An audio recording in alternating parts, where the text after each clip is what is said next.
In 1941, the British government finally and reluctantly agreed to let a speed freak build their next warplane, and this man took two 1,600 horsepower engines, stuck them inside of a wooden airplane, and things immediately got out of hand in the best way possible. Today we're talking about the DH-98 de Havilland Mosquito.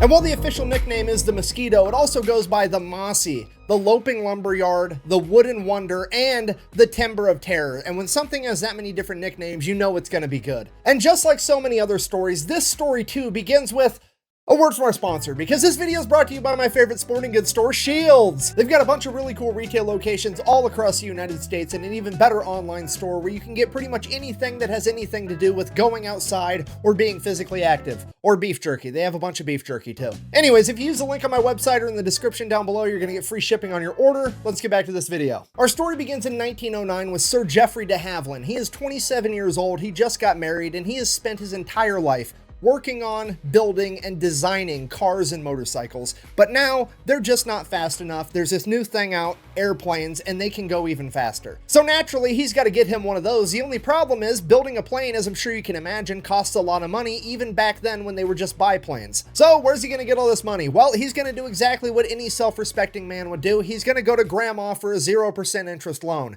And when I say a 0% interest loan, I mean he goes to his grandmother and asks for a, and I quote, advance on his inheritance. Straight up, Grandma, you need to fucking die or front me the money because I'm trying to make history over here. So Grandma, being the gangster that she is, decides that she's going to give little Geoffrey £1,000 for his airplane project. Now, full stop. £1,000, you're like, oh, $1,000, that's a lot of money. No, this is 1909. £1,000 back then is equivalent to like almost $200,000 American, okay? Like Grandma is apparently loaded. So he gets all this money and he begins designing and making his own airplane. And after 2 long years, the day finally comes that his airplane is finished and it's finally ready for its first flight. So he hops in, takes his plane up into the sky, and everything goes absolutely perfect right until he crashed it. The plane is completely destroyed, and like every other speed freak and race car driver I've ever met in my entire life, de Havilland just crawls out of the wreckage and was like, that's fun, let's do that again. He then proceeds to make his very own aircraft manufacturing company. Fast forward a couple of decades, de Havilland owns a very successful airplane company, and it's the early 1930s, and everybody is beginning to make their planes out of metal, but de Havilland isn't having it because he thinks that making planes out of metal is dumb. Obviously, I'm paraphrasing here, but he's basically like, metal weighs more than wood, which means that my plane is going to be slower by making it out of metal. Why on earth would I do that? To which the entire aviation community basically yells at the guy like,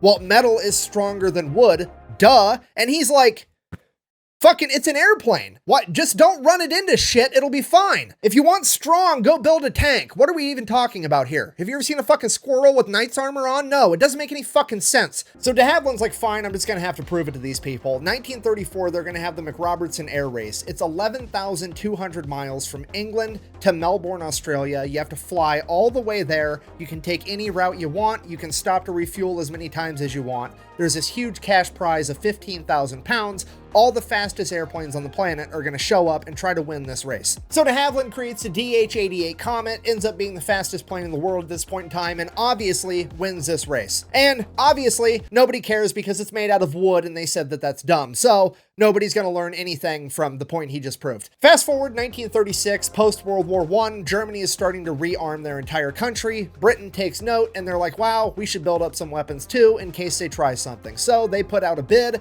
They let all the aircraft manufacturers know that they're looking for a twin-engine medium bomber that's capable of carrying 3,000 pounds and cruising at a speed of 300 miles an hour. So there's money to be made with the government contract. All the airplane manufacturers flock to it and start putting in their bids and their designs for their planes. And pretty much all of them follow the conventional knowledge of how to build a bomber at this point in time, which was to have a humongous, powerful airplane made out of metal and absolutely covered in machine guns everywhere, because you need to be able to fire in all directions to fight off all the fighter planes that are going to try to shoot you down. And absolutely everybody follows that basic outline, except for de Havilland. He decides that he's going to build a plane using a completely different ideology from everybody else. Instead of having a plane that's going to have armor and machine guns and be able to win a firefight in the air against other fighter planes, he's just going to avoid the firefight altogether. Because at the end of the day, the bomber's job isn't to shoot down fighter airplanes, it's to deliver the bomb. He's going to get rid of all the armor, all the machine guns, all the defensive countermeasures that other bombers have, and use all of his efforts to try to get this plane as fast as possible to just be able to outrun the firefight. Because you know what's better than getting shot at and having body armor on?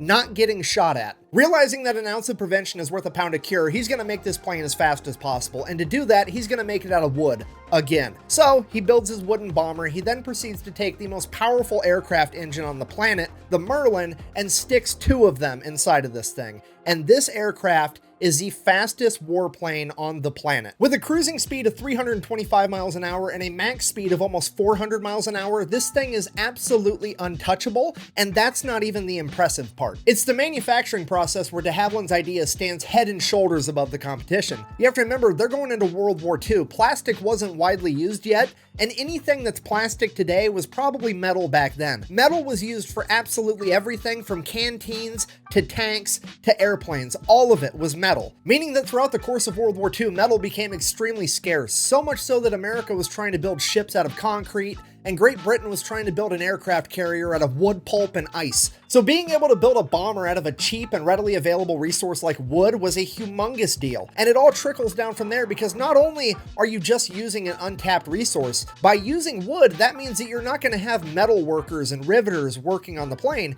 You're going to have woodworkers working on your plane, which at this point in time was a pretty much untapped labor pool that was still doing other stuff like building cabinets and pianos. They had no real way to contribute to the war effort, except now they do. And the list of benefits keeps going. I feel like I'm in an infomercial. But I'm not done yet. Because the Mosquito's plan is not to fight firefights in the air, but to simply outrun them, you know what the Mosquito doesn't need? Machine guns. You know what you don't need if you don't have machine guns? Ammunition. And you know what you also don't need if you don't have machine guns? People to fire the machine guns. So you're also saving guns, ammunition, and personnel, because the Mosquito only has 2 crew members. And you know what all those things do? They add weight to the aircraft, like over 1,000 pounds, meaning that now that all that's gone, the Mosquito can now carry an extra 1,000 pounds worth of bombs to drop on the enemy, which is actually what a bomber's job is. So just to recap, de Havilland has now delivered a bomber to the British government that is made out of a readily available resource with a brand new untapped labor pool that is cheaper in pretty much every way, and it delivers more bombs faster to the enemy. So clearly, the British government fucking hates it. And I mean, really, Sir Geoffrey de Havilland really should be more considerate. How are these poor politicians and defense contractors going to be able to feed their kids if he's out here trying to make planes that are cheap and reliable? I mean, what's the point of even going to war if you're not going to make a bunch of money off of it, right?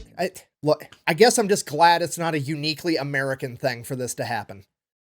So all the other aircraft manufacturers are talking smack about de Havilland's idea. They're saying that it's basically a giant model airplane and that wood is not a suitable building material for a respectable plane and all this other stuff that they're desperately trying to come up with so that he doesn't win the bid. And that's when Lord Teeny Mittens, Beaverbrook over here chimes in. He's the Minister of Aircraft Production for all of Britain, and he just shuts the project down. I'm assuming it's because a giant model airplane would make his hands look even tinier. I've got these tiny hands, and that's gonna make them look even tinier. In fact, the only person that even liked the idea of the Mosquito was the Air Marshal for the RAF, Sir Wilfrid Freeman, who also, by sheer coincidence, is the only man in this conversation that has flown planes in combat and presumably knows what he's actually talking about and doesn't have a vested financial interest in the outcome. Freeman is also responsible for the RAF ordering the Spitfire, the Hurricane, and the Lancaster bomber, as well as the development of the Merlin engine. Like, he's got a pretty good track record of picking amazing planes. So obviously we're going to listen to what Sir Wilfrid Freeman has to say, right? Wrong. 100% wrong. What we're going to do is we're going to have Lord Bitchmittens over here, fire him, transfer him to a different department, and then take credit for all of his accomplishments and use that newfound status to kill the Mosquito project once and for all. Because politics.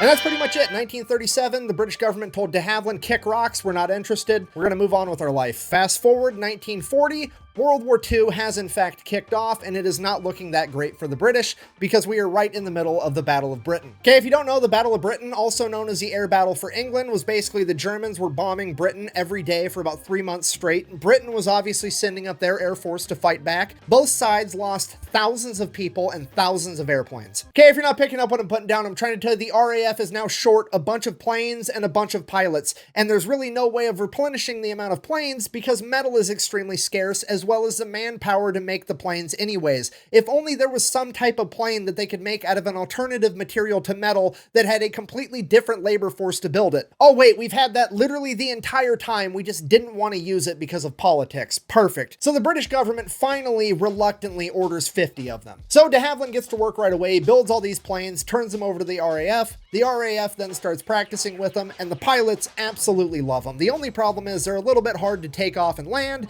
which makes sense because they're basically a paper airplane with a fucking V8 attached to them. So the decision gets made that only the best pilots are going to be allowed to fly these things, and now we got to find what the first mission for the Mosquito is going to be, and it's going to be super secret because nobody knows that this plane even exists yet. So up until this point in the war, the British really didn't have a surveillance plane capable of flying over enemy territory and seeing what they were up to, so they were actually using their fighters, the Spitfire, to do that. And while the Spitfire is awesome, it sucked for this particular job because it simply couldn't hold enough fuel to go very far into enemy territory. The Mosquito, on the other hand, instead of filling it with bombs, we're just going to fill it with an extra gas tank, and this thing is going to be able to fly from England all the way to the Soviet Union and back in one flight without refueling, and that's exactly what it does. Yeah, the Mosquito is for all intents and purposes the world's first long-range reconnaissance aircraft that set the groundwork for every aircraft after it. It's basically the acoustic SR-71. So that's what they use it for the rest of 1941. 1942 rolls around, they're like, oh hey, good idea.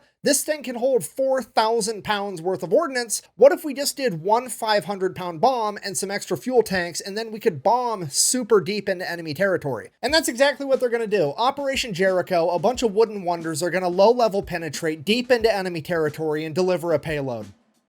Try saying that with a straight face.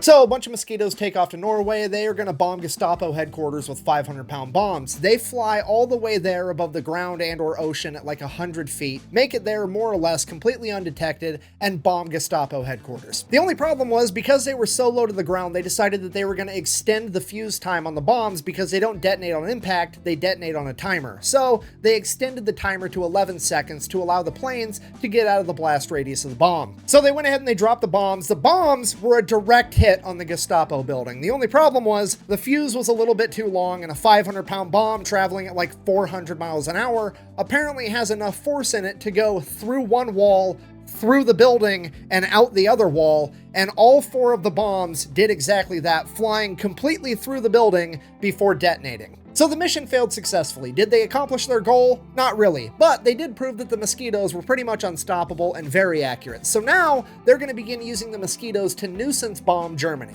Every night, they're going to begin sending out swarms of Mosquitoes to bomb Germany on their own home turf to begin weakening their morale. And with the Mosquitoes, this works for some reason way better than any other plane was ever able to do it. Like, the Mosquitoes rarely ever get caught when they're dropping bombs. So they're kind of like, okay, well, let's try a bigger bomb then. And the RAF starts using the Mosquito to drop the 4,000-pound blockbuster bomb on Berlin. They then proceeded to do that every single night for 220 nights straight, earning it the nickname the Berlin Express. And then somebody at the RAF finally puts together the fact that maybe the Mosquitoes are so successful at not getting caught on their bombing runs, not necessarily because it's nighttime and not necessarily because they're really fast, but because they're made out of wood, and wood doesn't give off nearly as strong of a radar signature as metal does. Which means it stands to reason that they would have just as much success bombing during the day as they would at night. Which, if successful, is going to be extra demoralizing because at this point in time, everybody understands that there's never bombing raids during the daylight because the fighter jets would be able to take them out immediately. But in the case of the Mosquito, if they don't get picked up on radar, nobody might scramble the fighter jets until it's too late. So the RAF, with their immaculate sense of British humor, realize that this is a very rare opportunity to troll the enemy that they cannot afford to waste. So, British intelligence finds out that January 30th,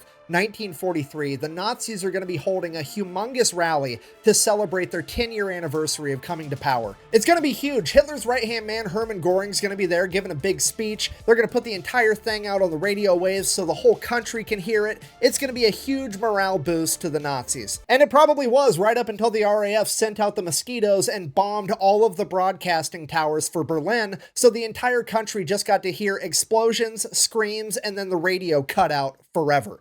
And then the British turned it into an entire propaganda thing, because not only are we hitting you on your own home turf in broad daylight, it's also in a wooden plane. So the Nazis are absolutely furious. They want to retaliate, so they ramp up air raids on Britain. The only problem is they can't really pull them off in daylight, but it is 1943, so they have figured out how to put radar in their individual fighter planes, meaning that the night raids are going to be far more successful than they ever were before. Or so they thought, because guess what? The British have a plane that's pretty much immune to radar. So they take the Mosquito bomber and they turn it into the bomber fighter by putting 4 20mm machine guns in the nose, plus another 4 Browning machine guns in the nose, and then send them out as night fighters, and they proceed to absolutely wreck the Luftwaffe in night combat, because they can't be seen by radar, and they have radar to see them. Then, after seeing how incredibly good the Mosquito was at night fighting, the RAF had another brilliant idea. What if they sent out a bunch of Mosquito night fighters to wait above German airfields, and then sent out regular bombing raids with regular bombers, and when those bombers got picked up on radar, they would scramble the German fighters to go up and intercept them,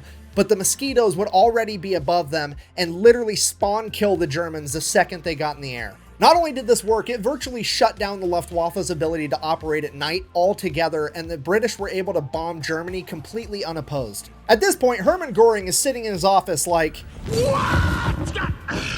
Okay, fine, I'm cool, I'm fine. Okay, and you have to remember, Hermann Göring in World War I was a fighter pilot. He scored 7 kills in World War I, making him an ace. So like the whole aerial combat thing is like his ballpark. So the fact that the RAF is having a warheads on foreheads extravaganza and there's nothing he can do about it is driving him absolutely insane. And then you sprinkle on top the fact that he's over there with his superior German engineering and the RAF is just dunking on him and his men in what amounts to a Pinewood Derby plane. This man is about to lose his mind. So he creates a special division of the Luftwaffe whose sole purpose is to find and destroy the Mosquitoes. Okay, they're already struggling in the war, and this man has now just cut out an entire section of his Air Force to do nothing but hunt down these wooden planes and try to destroy them. Needless to say, it fails miserably. So at this point, Hermann Göring's like, well, if I can't beat him, I've got to join him. So he orders his men to build him a wooden plane. And they straight up copy the Mosquito. Like, so much so that they also call it the Mosquito, but they just spell it with a K. Like, straight up, yeah, you can copy my homework, but make it look a little bit different.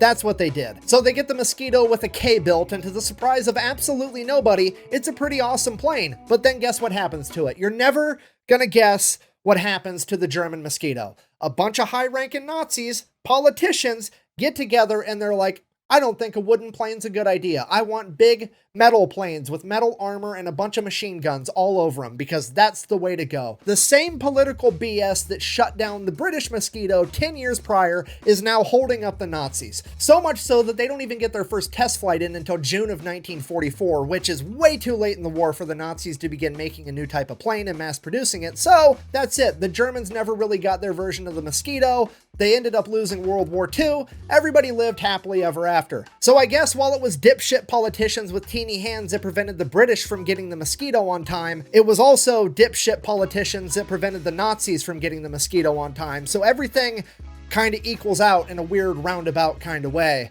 In conclusion, the de Havilland Mosquito at a glance might appear to be this one-off weird thing that happened one time during World War II. But in reality, it is probably the single most important and influential aircraft in aviation history. You see, all planes today are not built with the ideology that they need to have armor and machine guns in order to take a hit and return fire, or at least most of them aren't.